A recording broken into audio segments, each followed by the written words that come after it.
Okay ji, hello everyone and welcome to elog plus channel.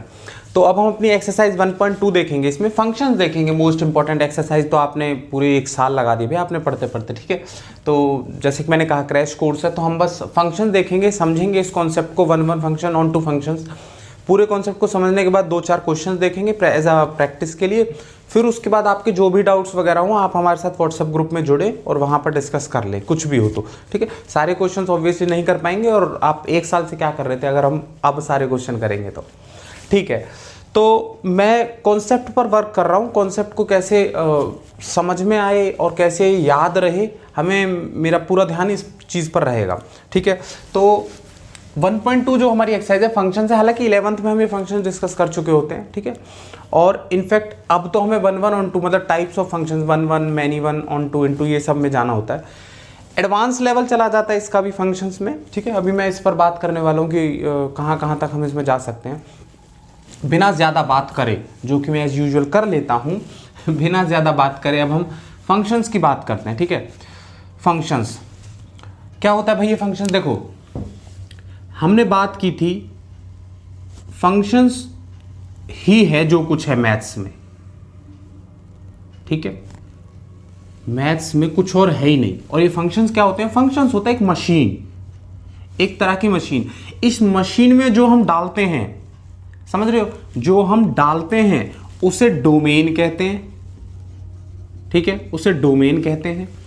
ये machine जो निकाल सकती है उसे कोडोमेन कहते हैं कि ये निकाल सकती है, ठीक है।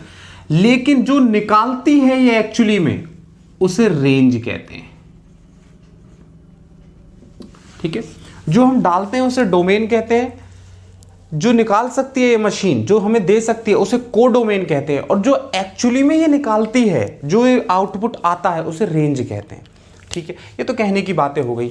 इस डोमेन को लिखने का तरीका क्या होता है? मैथमेटिक्स वाले कैसे लिखते हैं इसे, कि इसी पूरे प्रोसेस को लिखते हैं भाई। एक फंक्शन जो है f से हम उसे डिनोट करेंगे सच दैट फंक्शन फ्रॉम यहां से यहां, मतलब डोमेन से कोडोमेन, ऐसे ये बोल देते हैं मैथ्स वाले, ठीक है। हाँ, एनसीईआरटी वाले कहते हैं भाई इसको a से b लिख दो, कोई बात, x to y लिख दो, ठीक है, कुछ भी लिख दो, उससे क्या फर्क पड़ना है। यहां पर सब अब अपने आप समझ जाएंगे कि ये डोमेन है और ये कोडोमेन है, ठीक है।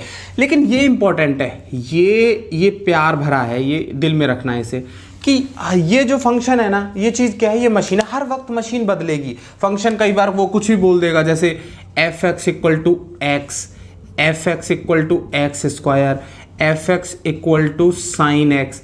तो हम अकॉर्डिंगली देखेंगे कि अब क्या डोमेन है, क्या कोडोमेन है, या क्या रेंज है, ठीक है भाई। फंक्शन बदलता जाएगा, आपने मशीन ही बदल दी तो हर बार कुछ ना कुछ तो बदल ही जाएगा उसमें, ठीक है। फंक्शन की डेफिनेशन क्या है? फंक्शन की डेफिनेशन क्या है?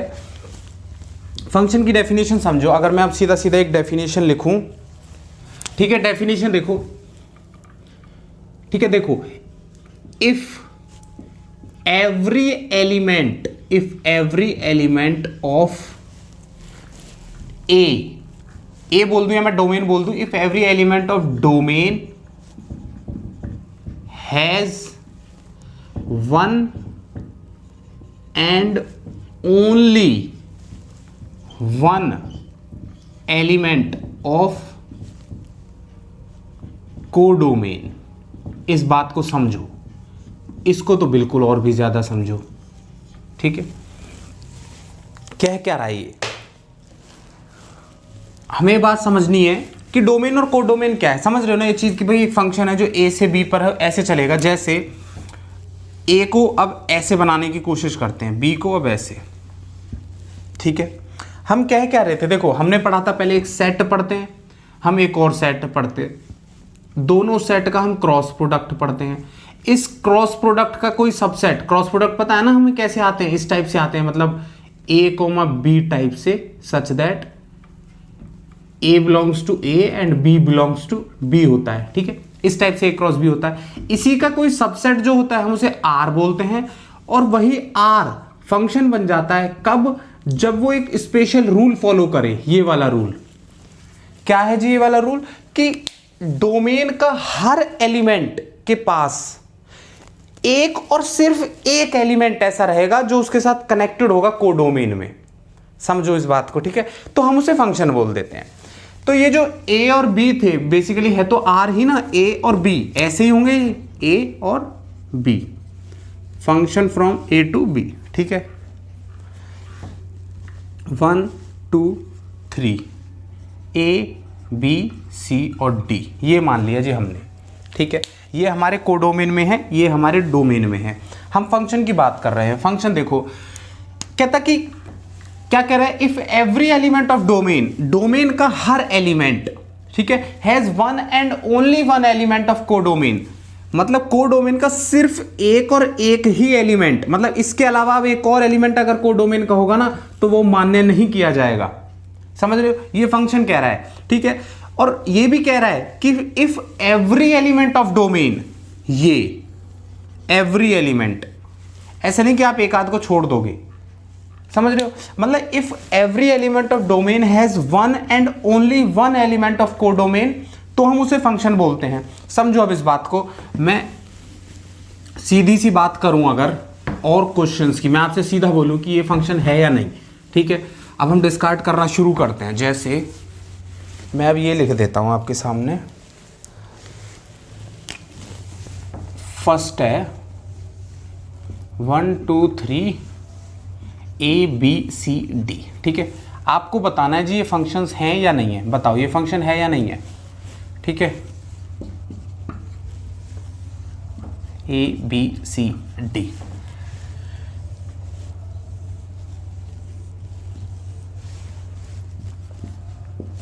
ठीक है।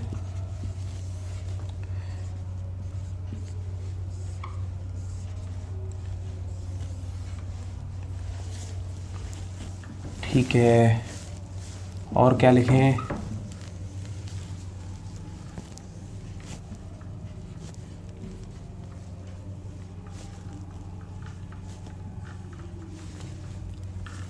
ठीक है। अभी ये देखो, इनमें से हमें बताने कि भाई ये फंक्शंस हैं या नहीं है, ठीक है, ठीक है। फंक्शंस की वही कहानी, if every element of domain, मतलब इधर का हर एलिमेंट कनेक्टेड होना चाहिए, पहली बात। Has one and only one element of codomain, इधर के साथ सिर्फ एक एलिमेंट के साथ कनेक्टेड हो, उससे ज्यादा नहीं, ठीक है। तो इधर देखो 1 बी है, 2 सी पर है, 3 डी पर है, तो भाई ठीक है, एवरी एलिमेंट बोल रहा है सारे कनेक्टेड हैं, एक के ही साथ कनेक्टेड है, तो इसमें तो कोई दिक्कत नहीं होनी चाहिए, तो फंक्शन बन गया, ठीक है। अब एक बच्चा कहता है सर यहाँ पर तो एक एलिमेंट छूट गया, उससे कोई इशू नहीं है, उससे हमें कोई दिक्कत नहीं है, कोई घबराहट वगैरह नहीं होनी चाहिए हमें, क्योंकि वो कोई कुछ और बात कर ही नहीं रहा, वो बस कह रहा है कि यहाँ का हर एलिमेंट वहाँ के साथ कनेक्टेड हो, ठीक है। नेक्स्ट क्या कह रहा है कि हर एलिमेंट कनेक्टेड हो, और जिसमें तो 2 और 3 कनेक्टेड ही नहीं है, कोई इमेज ही नहीं है 2 और 3 की, तो ठीक है। इमेज समझ रहे हो, जैसे यहाँ पर 1 की इमेज क्या है, बी है, ये जो 1 के साथ जो बी है ना, ये इसे इमेज बोल रहे हैं कि 1 की इमेज बी है। जैसे होता क्या है, ये 1 एलिमेंट है, 1 पर इसे फंक्शन बोल रहा हूं, जब f लग जाएगा ना तो f of 1 equal to b ऐसे लिखते हैं। तो ये जो b है ये क्या है, इमेज। इन इमेजेस के सेट को रेंज बोल देते हैं, समझ रहे हो, सारी की सारी इमेज। जैसे 2 है, f of 2 equal to c, f of 3 equal to d, तो b और c और d को एक बैग में डाल दो, ठीक है, तो इसको हम रेंज कह रहे हैं। कोई फर्क नहीं पड़ता, नामों का ही गेम है बस, ठीक है। इधर देखो, अब 1 ठीक है ए के पास है, 2 ठीक है जी बी के पास है, कोई दिक्कत नहीं हो रही, लेकिन 3 तो कनेक्टेड ही नहीं दिखाया आपने, समझ रहे हो। और फंक्शन की डेफिनेशन कहती है if every element, her element होना चाहिए, तो 3 नहीं है, ये फंक्शन गलत हो गया। इसकी बात करते हैं, 1 2 3 सब कनेक्टेड है, ठीक है, एवरी एलिमेंट कनेक्टेड हो गया डोमेन का, has one and only one element, 1 का A है, समझ रहे हो, 2 का A है, 3 का A है, एक एलिमेंट होना चाहिए, एक है, क्या दिक्कत है, समझ रहे हो ना। तो ये भी फंक्शन है। अब इसमें कई बार देखो प्रॉब्लम कहां आती है, यहां आती है, जब यही क्वेश्चन ऐसा हो जाए, A B C और D,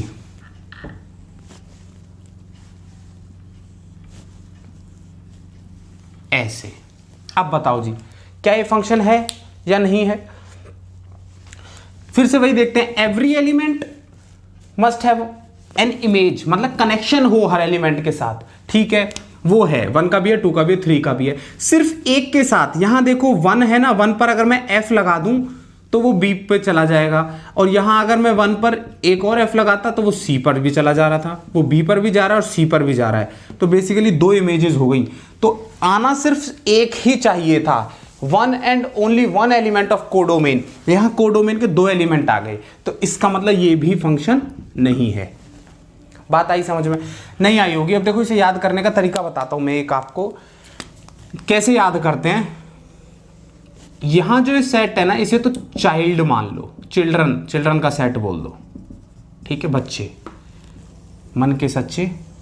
और ये यहां पर मान लो मम्मा, मम्मा सबकी अच्छी मम्मा, ठीक है। यहां बच्चे, यहां उनकी मम्मा, ये मतलब सेट, कोई भी सेट हो आप इससे एनालॉगस देख सकते हैं। एनालॉगी में याद करने का एक तरीका बता रहा हूं मैं, डेफिनेशन वगैरह भूल जाते हैं, याद नहीं रहती हैं। यहां कुछ भी हो, यहां मतलब 1 2 3, इसका मतलब 3 बच्चे हैं यहां पे, ठीक है। यहां पर एक मम्मा ए, मम्मा बी, मम्मा सी, मम्मा डी, ऐसे नाम रख रखे मम्माओं के। हद हो गई। पुष्पा, नेहा, कुछ ऐसे नाम रखते ना मम्माओं के, रीता, नीता, सुनीता, क्या रख रखा पता नहीं, मम्मा ए, मम्मा बी, ठीक है।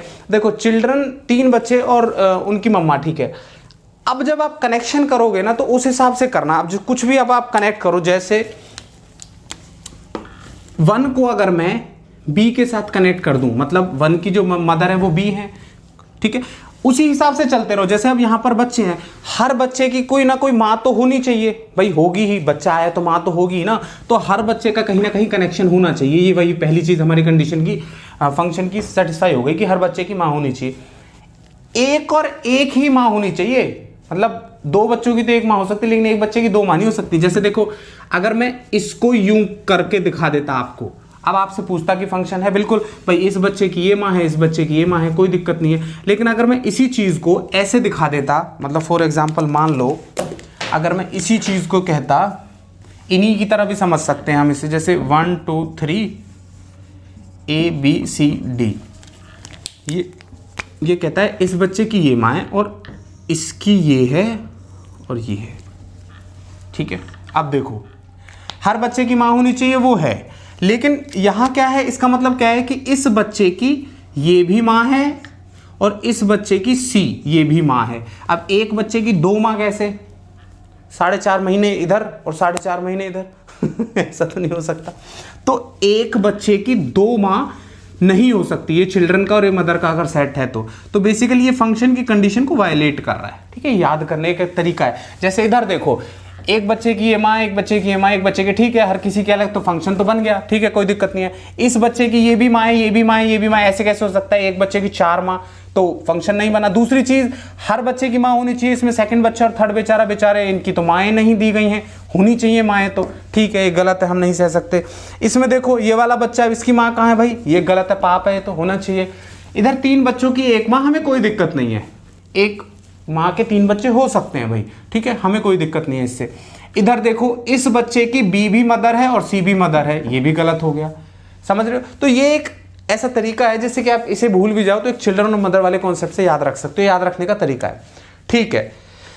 ठीक है जी, अच्छा लगा ये तो सर, अब ये याद भी रहेगा, ध्यान भी रहेगा, अब नहीं भूलेंगे अगर हमने ये वीडियो पर क्लिक कर लिया था तो ठीक है, अगर हमने देख लिया था ना आपका लेक्चर तो हम नहीं भूलेंगे अब, ठीक है, कोई बात नहीं। अब मैं बात करता हूं एक क्वेश्चन की, क्वेश्चन उठाएं पहले, ठीक है, जैसे चलो ठीक है, कोई बात नहीं, छोड़ो क्वेश्चन को, अभी पहले बात करते हैं 1 फंक्शन की। देखो समझो बात को, इसने लिख रखा है 1 1, इसने कैसे लिख रखा है, ऐसे ही लिख रखा है, यहां डोमेन होता है, यहां कोडोमेन होता है, 1 और 1, इसको ऐसे पढ़ोगे, ठीक है। अगर वो कहता मैनी 1 फंक्शन, इसका मतलब वो यहां की बात कर रहा है मैनी और वहां की बात कर रहा है 1, ठीक है। आज की डेट में 1 1 की बात कर रहा है, मतलब 1 और 1, इसका मतलब क्या है, एक एलिमेंट इसका उठाओ और उसकी एक इमेज होनी चाहिए, बात खत्म, यहीं से समझ में आ रहा है। मतलब 1 2 3 ABC और D, मतलब एक एलिमेंट यहां से उठाओ, कोई भी एक एलिमेंट उठाओ, उसकी एक इमेज होनी चाहिए, एक इमेज हो गई। अब क्या हम इसको ऐसे दिखा सकते हैं, वो तो फिर फंक्शन ही नहीं रहा, समझ रहे हो भाई, चिल्ड्रन और मदर वाली बात। अगर मैं इसको यहां पर ऐसे ले जाता तो फिर तो फंक्शन ही नहीं रहा। ये तो 1 1 फंक्शन की बात कर रहा है, तो पहले फंक्शन की तो कंडीशन सेटिस्फाई होगी, तो ये बात खराब हो गई। ठीक है, अब क्या हम इसे ऐसे ले जा सकते हैं? तो फिर ये देखो, अब समझने वाली बात है। अब हाँ ठीक है, फंक्शन तो ठीक है, कोई इशू नहीं है, लेकिन इस कंडीशन में जहां 1 भी ए पर जा रहा हो और जहां 2 भी ए पर जा रहा हो, इस कंडीशन में फंक्शन तो अब सेटिस्फाई हो गया। लेकिन क्या अब ये 1 1 फंक्शन रहा? 1 1 कहता है यहां का हर एलिमेंट जो भी आप ले रहे हो ना, जैसे ये अलग होगा वैसे उसकी इमेज भी अलग हो जाएगी। समझ रहे हो? मतलब यहां जैसे एलिमेंट आपने 1 लिया तो 1 की जो भी इमेज थी, ठीक है, ये तो थी। अब अगर अब आपने एलिमेंट बदला जैसे 2, तो इमेज भी बदलनी चाहिए थी। 1 एलिमेंट की 1 इमेज, उसे 1 1 फंक्शन बोलते हैं। वही रहे, वही इमेज रहे, वही एलिमेंट की वही इमेज रहे। अगर आपने एलिमेंट बदला तो इमेज भी बदलेगी, अगर इमेज बदली गई है तो एलिमेंट भी बदला गया होगा। समझ रहे हो? समझो इस बात को। क्या कह रहा है देखो, मैं एक और चीज बोलता हूं, ठीक है, जैसे आप इसको समझो,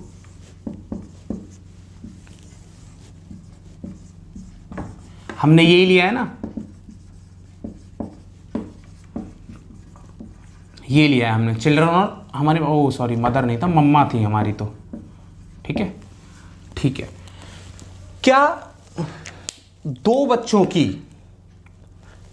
क्या अलग अलग दो बच्चों की सेम मदर हो सकती हैं? मतलब जैसे हम ये बोले ऐसे, ये फंक्शन के लिए ये ठीक है, एक मां के दो बच्चे हो सकते हैं, फंक्शन के लिए ठीक है, लेकिन 1 1 फंक्शन नहीं है जी ये। समझ रहे हो? मतलब अगर बच्चे अलग हो गए ना तो मम्मा भी अलग होंगी। 1 1 फंक्शन मतलब 1 बच्चा 1 मम्मा, समझ गए ना? मेरी मम्मा अलग, आपकी मम्मा अलग। 1 1 फंक्शन मतलब हर अलग अलग बच्चों की अलग अलग मम्मा। टीपू सुल्तान की अलग मम्मा, अकबर की अलग मम्मा, मेरी अलग मम्मा। ठीक है, मतलब बेसिकली यहां अलग होंगे तो वहां भी अलग हो जाएंगे। ठीक है, अब इसी चीज को समझो कि मैथ्स में कैसे जरूरत पड़ती है, तो याद रखने का एक तरीका है, इंटरेस्ट देखने के लिए कुछ ऐसा। अब इसे याद कैसे रखना, आओ मैथ्स में कैसे लेके आने की बात कर रहे हैं। ये यहां पर क्या हो रहा है, यहां पर एलिमेंट से डोमेन के, और यहां पर एफ लगाया जा रहा है, फिर वो कोडोमेन के एलिमेंट्स बन रहे हैं। समझ रहे हो? एलिमेंट्स से यहां डोमेन के एफ लगाकर इमेजेस बन रही हैं, कोडोमेन के एलिमेंट्स आ रहे हैं। ठीक है, रेंज सेट आ रहा है, रेंज आ रहा है। ठीक है, इस चीज को मैं कैसे कहता हूं, ये कोई भी एलिमेंट को मैं x1 और x2 मान लूं, भाई कोई भी दो एलिमेंट्स थे, मैं कहता हूं अगर बच्चे अलग अलग हुए, समझ रहे हो, अगर बच्चे अलग अलग हुए तो उनकी माएँ भी अलग अलग होनी चाहिए। इस चीज को मैथ में कैसे लिखते हैं, इसी चीज को अगर, ठीक वैसे लिख रहा हूं मैं जैसे बोल रहा हूं, अगर बच्चे अलग अलग हुए मतलब x1 बच्चा और x2 बच्चा, आज नामकरण हुआ बच्चों का और नामकरण हमने x1 और x2 रख दिया। अगर x1 बच्चा और x2 बच्चा अलग अलग हुए, इसको ऐसे लिखते हैं मैथ्स में, है ना, अलग अलग हुए, देन उनकी मम्मा भी अलग अलग होंगी। मम्मा कब बनती हैं? जब f लगने के बाद, फंक्शन मतलब f के बाद f(x1) और f(x2), ये उनकी मम्मा आ गई, वो मम्मा भी अलग अलग होंगी। इसे बोलते हैं जी 1 1 फंक्शन की कंडीशन। इसी चीज को आपकी किताब में कुछ में ऐसा भी लिख रखा है कि if f(x1) is equal to f(x2) then x1 is equal to x2। समझ रहे बात? मतलब अगर इमेजेस इक्वल हैं, मतलब अगर दो माएँ आपने ली हैं, यहां से दो माएँ उठाई, वो दोनों माँ एक ही हैं, तो इसका मतलब उनके बच्चे भी एक ही होंगे। 1 1 फंक्शन के अंडर आ रहा है, सिर्फ 1 1 में, किसी और फंक्शन में नहीं, किसी और की कहानी नहीं हो रही है। हाँ, अगर यहां ऐसा होता, वो बोलता कि भाई बताओ मैनी वन फंक्शन क्या है। Many one function, many one मतलब आप डोमेन में यहां और यहां कोडोमेन चल रहा है, तो यहां डोमेन की जगह अब मैं 1 नहीं लिखूंगा, यहां मैनी लिख सकता हूं, मैनी वन। मतलब यहां के जितने भी एलिमेंट्स हैं अब एक पर जा सकते हैं। समझ रहे हो? अब एक पर वो जा सकते हैं, मतलब यहां कितने ही बच्चे क्यों ना हो, अब उनकी एक मम्मा हो सकती है, मैनी वन। समझे? जैसे महाभारत में थी ना, क्या नाम था उनकी मम्मा का, दुर्योधन, जिनके 100 बच्चे थे। ठीक है, ठीक है, तो वो मैनी वन फंक्शन हो गया। बच्चे कितने ही हो, मम्मा एक हो सकती है, ठीक है। तो इसे मैनी वन फंक्शन बोल देते हैं। वन वन फंक्शन आना चाहिए आपके समझ में, बोर्ड तक के सिलेबस में one one onto many one का तो कभी कभी क्वेश्चन दिखता है, ठीक है। तो ये चीज आपको आई होप क्लियर हुई हो कि if fx1 is equal to fx2 then x1 is equal to x2, मतलब या फिर मैं बोल दूं if x1 is equal to x2 then fx1 will be equal to fx2। कोई भी क्वेश्चन हुआ वन वन का, समझ रहे हो, कोई भी क्वेश्चन हो जैसे फंक्शन का, तो वो वहीं से हो जाएगा। हालांकि अब हम IIT JEE मेंस एडवांस में जब हम देखते हैं तो क्वेश्चंस अलग देख लेते हैं, एडवांस थोड़ा सा बढ़ जाता है। जैसे ये वो पूछेगा ये बताओ फंक्शन है या नहीं, वो पूछेगा इस टाइप के क्वेश्चन ये फंक्शन है या नहीं, ठीक है। तो हम ये चीज़ तो आगे देखेंगे, अपना अलग ही सिलेबस हो जाएगा उसमें मेंस एडवांस का। लेकिन अभी फिलहाल के लिए अभी के लिए अगर मैं बोलूं कि हमें सिर्फ ये देखना है कि भाई वन वन और ऑन टू हमें चेक करना होता है। फंक्शन हमने देख लिया, वन वन हमने देख लिया, मैनी वन भी हमने देख लिया, ठीक है। तो वन वन फंक्शन जो है ये अगर हमें चेक करना हो तो हम कैसे चेक करेंगे। अब हमने वो देख लिया कि सिर्फ आप ये लेकर चल लो if x1 equal to x2 then fx1 equal to fx2, या फिर if fx1 equal to fx2 then x1 equal to x2, ये आ जाए, ठीक है। फंक्शन हमें दे रखा होगा, हम अकॉर्डिंगली देखेंगे। अभी मैं एक क्वेश्चन करवाने वाला हूं, ठीक है। अब मैं बात करता हूं ऑन टू फंक्शन की, ठीक है। Onto function, onto function की डेफिनेशन, हर मां का कोई बच्चा होगा, बात खत्म, समझ रहे हो। ऑन टू फंक्शन खत्म, हर मां का कोई बच्चा होगा। इधर देखो डोमेन कोडोमेन 1 2 3 ABCD, आप कहते हो ये, ठीक है। ये फंक्शन है, बिल्कुल है। वन वन है, बिल्कुल है, समझ रहे हो। फंक्शन है, बिल्कुल है। हर बच्चे की कोई माँ है, हाँ है। हर बच्चे की एक अलग माँ है, हाँ है, तो फंक्शन है। वन वन है, हाँ, हर बच्चे की अलग अलग माँ है, ठीक है। लेकिन क्या ये फंक्शन ऑन टू होगा? ऑन टू नहीं होगा जी आज की डेट में। क्यों नहीं होगा? ऑन टू फंक्शन सिर्फ वही होगा जब हर बच्चे की माँ हो। यहां पर इस माँ के पास कोई बच्चा नहीं है, ये हम नहीं सहेंगे। हर माँ के पास बच्चा होना ही चाहिए। अगर ऐसा होगा तो हम बोलेंगे ऑन टू फंक्शन। मतलब मैं इसी चीज को अगर मैथ्स की टर्म्स में बोलूं, मतलब अगर मैं इसे मैथ्स की टर्म्स में बोलूं तो ये क्या आ रही है, देखो 1 की इमेज है ना A, 2 की इमेज है B, 3 की इमेज है C। कोडोमेन के एलिमेंट्स के अंदर जो इमेज वाले एलिमेंट्स हैं, मतलब हर इमेज की कोई ना कोई, पीछे वाले एलिमेंट्स को बोलते हैं प्री इमेज। मतलब 1 की इमेज है A और A की प्री इमेज है 1, 2 की इमेज है B और B की प्री इमेज है 2, 3 की इमेज है C और C की प्री इमेज है 3। मतलब 1 पर जब हमने F लगाया तो वो A पर गया, ठीक है। A को बोलते हैं इमेज और 1 को बोलते हैं प्री इमेज, ठीक है जी या नहीं है? ठीक है, ये तो आ रहा होगा समझ, आसान है। ऑन टू फंक्शन की मैं बात कर रहा था जब मेरे हर इमेज के पास कोई ना कोई एलिमेंट प्री इमेज में पड़ा, मतलब कोई ना कोई प्री इमेज जरूर हो, उसे ऑन टू फंक्शन बोलते हैं। दूसरी चीज दोबारा देखो, जब मेरा रेंज, शॉर्टकट है, रेंज जब कोडोमेन के इक्वल आ जाए तो मैं उसे ऑन टू बोलता हूं। कैसे? देखो, जब मेरे हर एलिमेंट की कोई ना कोई बच्चा होगा, मतलब हर मदर के पास कोई ना कोई बच्चा होगा, जैसे ऐसा कुछ, ये तो फंक्शन ही नहीं हुआ।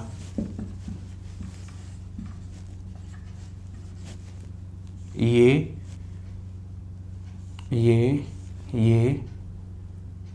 ठीक है। और आप कैसे बनाओगे? इधर नहीं कर सकते, ठीक है, इसमें भी नहीं दिखा पाओगे, ठीक है। ABCD ऑन टू फंक्शन बड़े से छोटे पर, ठीक है। ये एलिमेंट लेके आने पड़ेंगे भाई हमें ज़्यादा, ये लो, ठीक है, ऐसा ठीक है। अब देखो, जब मैं ऑन टू फंक्शन की बात कर रहा हूं, मेरी पहली कंडीशन आ गई, हर माँ के पास एक बच्चा होना चाहिए, ठीक है।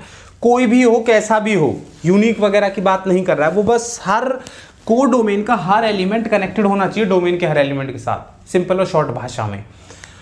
कोडोमेन का हर एलिमेंट डोमेन के हर किसी ना किसी एलिमेंट के साथ कनेक्टेड होना चाहिए। ठीक है, ठीक है। अगर ऐसा हो, अब एक बात बताओ, इसके अंदर अब आप रेंज निकालना, रेंज बताना क्या आ रही है, रेंज क्या होगी, 1 की ए है, 2 की भी ए है, तो रेंज में मतलब ए तो आ गया। ठीक है, 3 की बी है तो मतलब बी आ गया रेंज में, 4 की सी है, 5 की डी है, ये रेंज आ गया। रेंज और कोडोमेन का एलिमेंट्स, ये कोडोमेन भी तो था ना, कोडोमेन का सेट था। कोडोमेन में बताना जी एलिमेंट्स, कोडोमेन में एलिमेंट्स बताना, कोडोमेन में भी यही आए ए बी सी और डी। ठीक है जी, ए बी सी और डी। तो रेंज और कोडोमेन आज बराबर आई, यहां भी 4 एलिमेंट्स हैं और यहां भी 4 एलिमेंट्स हैं, वही 4 सेम वही 4 सेम, तो रेंज और कोडोमेन इक्वल है, इसका मतलब ये ऑन टू फंक्शन है। समझ गए, रेंज और इक्वल, रेंज जब इक्वल हो जाए कोडोमेन के तो हम उसे ऑन टू फंक्शन बोल देते हैं। ठीक है, मैथमेटिक्स की भाषा में ही लिखना है आपको बिल्कुल, तो आप ऐसे लिख सकते हो, इफ फॉर सम वाई, मतलब मैं ऐसे लिख देता हूं, आपके पास एनसीईआरटी वगैरह होगी, क्रैश कोर्स की तरह ही लेके चलते हैं हम इसे, कि if for some y belongs to b, b किसे बोल रहा हूं, ये ए है डोमेन, ये है codomain. If for all y belongs to b there exist, वहां पर देयर एग्जिस्ट वाला सिंबल आता है, इंपॉर्टेंट ये है, there exist an element in a such that देखो, if for all y belongs to b, if for all y belongs to b there exist x in a, for all y belongs to b there exists x in a such that जब हम उस x पर f लगाएं तो वो y आ जाए, तो मैं उसे ऑन टू फंक्शन बोलता हूं। ठीक है, ठीक है, मतलब इंपॉर्टेंट बात क्या होगी, जब हमें क्वेश्चन करना होगा तो रेंज इक्वल टू कोडोमेन का ध्यान रखना, क्वेश्चन हो जाएगा। दूसरी चीज़, जब IIT JEE का जाना हो तो ग्राफिकल मेथड्स और भी बहुत सारे तरीके हो सकते हैं इनको चेक करने के, हम उसमें चले जाएंगे। कैलकुलस की भी हेल्प लेते हैं हम उसमें, डेरिवेटिव वगैरह उसमें। ठीक है, डेफिनेशन के हिसाब से देखना हो तो ये है, डेफिनेशन रहने भी दो क्योंकि भूल ही जानी है आप लोगों ने। ठीक है, एक और चीज़ इंपॉर्टेंट है, जब हम इसका क्वेश्चन करने आएंगे ना तो आपको देखना क्वेश्चन के लिए सिर्फ ये लाइन इंपॉर्टेंट है कि रेंज इक्वल टू कोडोमेन, आपको रेंज और कोडोमेन निकालना आना चाहिए। 11th में मैं मान के चलता हूँ कि आप लोगों ने सब पढ़ा है। अब देखो कुछ क्वेश्चंस देखते हैं, अब तक तो थ्योरी थी, इंटरेस्ट आया तो ठीक है, नहीं आया तो भी ठीक है, लेकिन हाँ जी अब तक थ्योरी थी। अब मैं 2-3 क्वेश्चंस उठाता हूँ। देखो जैसे फंक्शन है एक, फंक्शन क्या है जी, मेरे पास एक फंक्शन दे रखा है f x equal to 2x। ठीक है, f x equal to 2x f from n to n। ठीक है, ये आपको बताना है कि 1 1 है या नहीं है। देखो कहता फंक्शन है नेचुरल नंबर से नेचुरल नंबर। ठीक है, और फंक्शन आपको दे दिया F x equal to 2x, आपको बताना है 1 1 है या नहीं है, 1 1 है या ऑन टू है या नहीं है या कुछ भी नहीं है, तो वो सब आपको बताना सी। ठीक है, देखो इंपॉर्टेंट देखो क्या है, पहली बात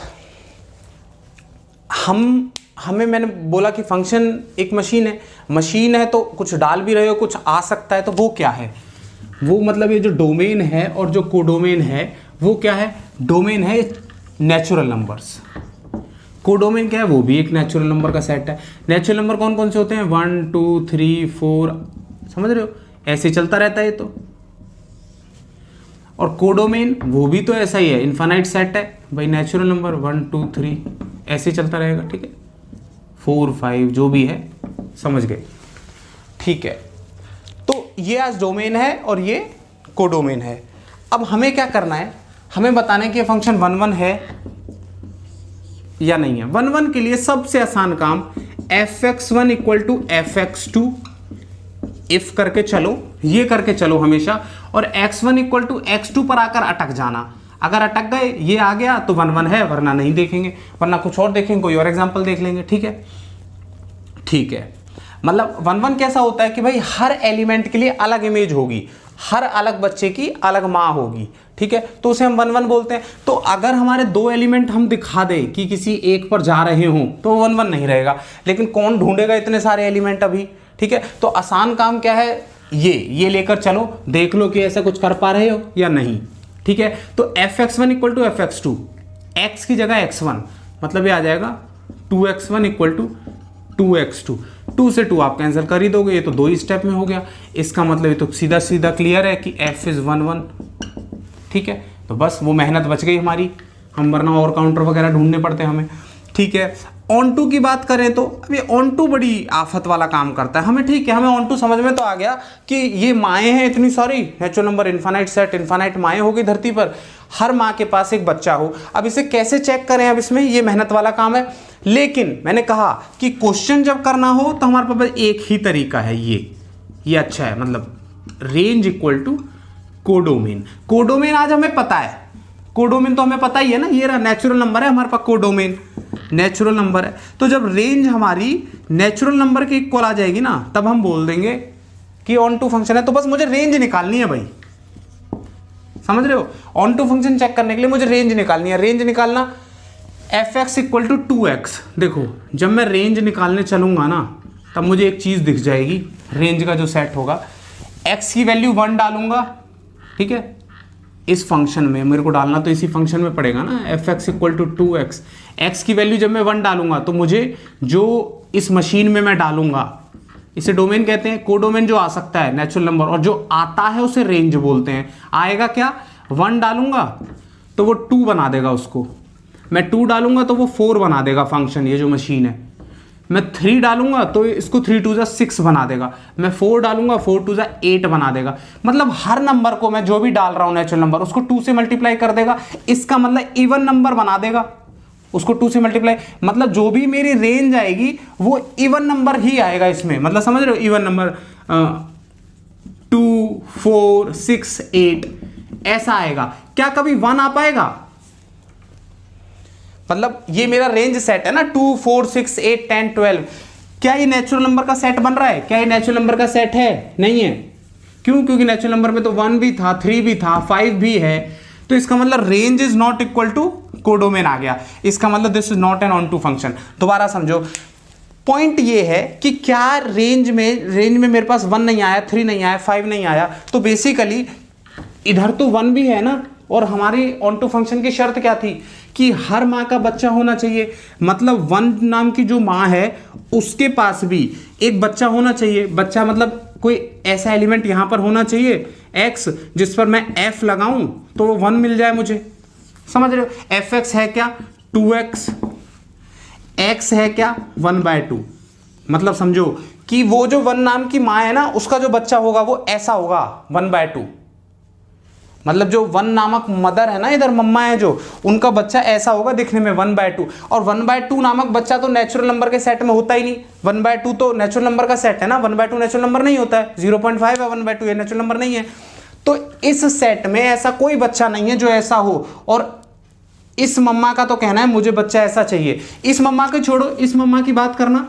देखो क्वेश्चन मैं बड़ा कर रहा हूं, हालांकि क्वेश्चन यहीं खत्म हो गया। एक ही एलिमेंट दिखा दो, काउंटर एग्जांपल एक ही बहुत है। ठीक है 3, इस मम्मा के पास कोई ऐसा बच्चा होना चाहिए ना। यहां पर हम तभी तो ऑन टू बोलेंगे जब इस दुनिया की सारी मम्माओं के पास बच्चा होगा। ठीक है, तब ऑन टू फंक्शन बोलेंगे। इसका मतलब 3 के पास भी कोई बच्चा होना चाहिए जो इसमें हो। इसमें कोई बच्चा होगा x, उस पर जब मैं f लगाऊंगा तो वो इसके इक्वल आना चाहिए। fx मेरा क्या है 2x, इसका मतलब x क्या होगा 3/2। अब आप कहो कि नहीं सर आ तो गया, 3 नाम की मम्मा का ये वाला बच्चा होगा 3/2। लेकिन 3/2 इस सेट में तो नहीं है ना, नेचुरल नंबर्स में इस सेट में नहीं है। अगर वो कल को इसी क्वेश्चन को लिख देता, वो कहता फंक्शन n से n हटा दो, फंक्शन लिख दो r से r, ये लिख दो फंक्शन। अब बताओ फंक्शन यही है और r to r कर दिया। अब बताओ कि क्या 1 1 है ऑन टू है, तो हम फिर से ऐसे लेके चलते 1 1 हो गया। अब ऑन टू में कहानी अलग हो जाती हमारी, समझ रहे हो? ऑन टू में अब कहानी अलग हो जाती। क्यों हो जाती? अब हमारे पास ऑन टू में यहां n नहीं है। जो अब हमारे पास चिल्ड्रन और मदर का जो गेम चल रहा है ना, वो अब हमारे पास अलग हो गया। अब हमारे पास रेंज भी ये नहीं है। ठीक है, अब क्या है r है, यहां r है, और यहां भी क्या है, यहां भी r है। ठीक है, मतलब अब एलिमेंट 1 2 3 नहीं, 1 1/2 कुछ भी 0.004 पाई रूट ई कुछ भी चलता रहेगा अब तो, क्योंकि आर है, सारे नंबर आ गए, रेशनल इरेशनल सब कुछ आ गया, यहां भी ऐसे ही सब कुछ आ गया।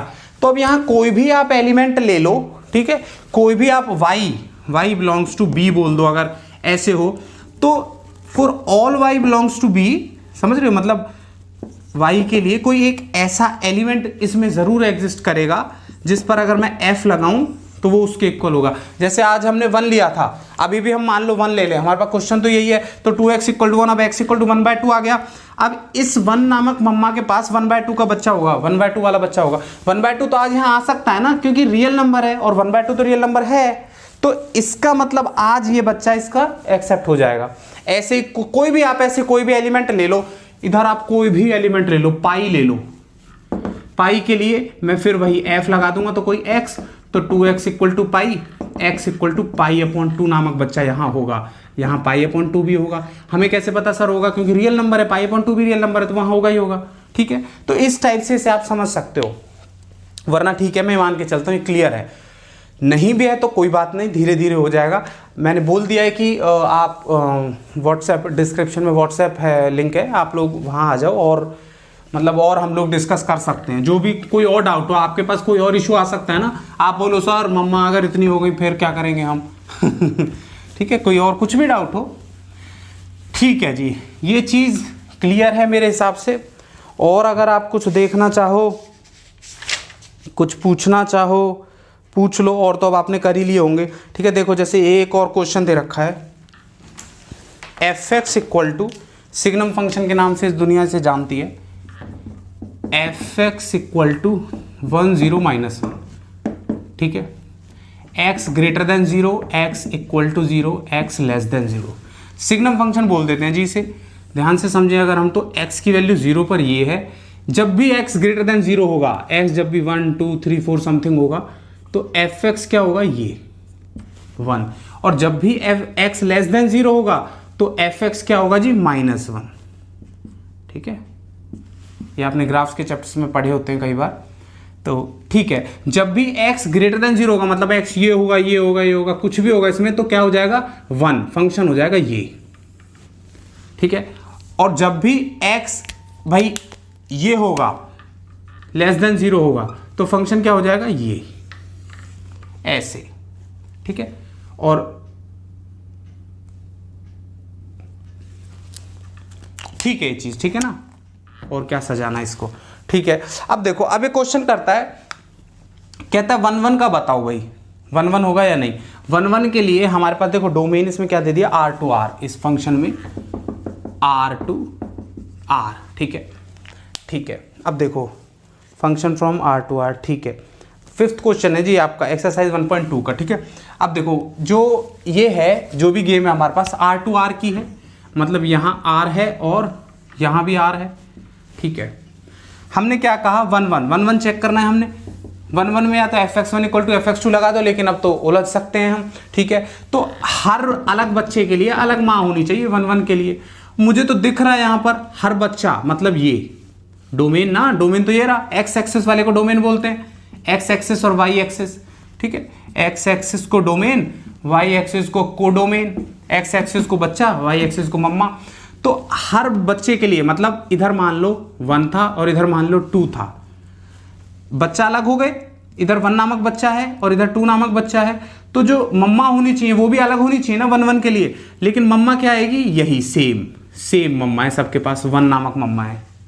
बच्चे हो गए अलग, मम्मा अभी भी सेम है, मतलब इन दो के पास सेम इमेज हो जाएगी, ठीक है। तो इसका मतलब ये 1 1 नहीं हो सकता, ठीक है जी, इसका मतलब ये 1 1 कभी नहीं हो सकता, ठीक है। 1 1 क्लियर है। ऑन टू की बात करें, ठीक है, देखो मतलब हर मम्मा के पास बच्चा होना चाहिए, या फिर ऑन टू के लिए मैंने बोला है आपको, अब आप भूल जाओ तो बात खत्म हो जाएगी, खतरनाक हो जाएगी। सिर्फ यही ध्यान रखना होता है, रेंज = कोडोमेन आ जाए। कोडोमेन पता है क्या है जी, दे ही रखा होता है उसने, यही है, R है, इसका मतलब कोडोमेन सारे रियल नंबर्स, तो जो रेंज आए ना वो भी सारे रियल नंबर्स आनी चाहिए। लेकिन रेंज हमारे पास क्या आ रही है बता, देखना 1, या तो 1 ही है या -1 ही है और या फिर 0 ही है। तो रेंज में तो सिर्फ 3 एलिमेंट हैं बस, और R में तो सब कुछ है, पाई ई ये सब है नहीं इसमें, तो range is not equal to codomain, इसका मतलब our function is not onto. ठीक है जी, मेरे ख्याल से बात समझ में आई होगी। ना भी आई हो तो जो क्वेश्चन रह गए आपका, जो डाउट्स वगैरह रह गए वो आप पूछो, लिंक वगैरह डिस्क्रिप्शन में। Thank you for watching.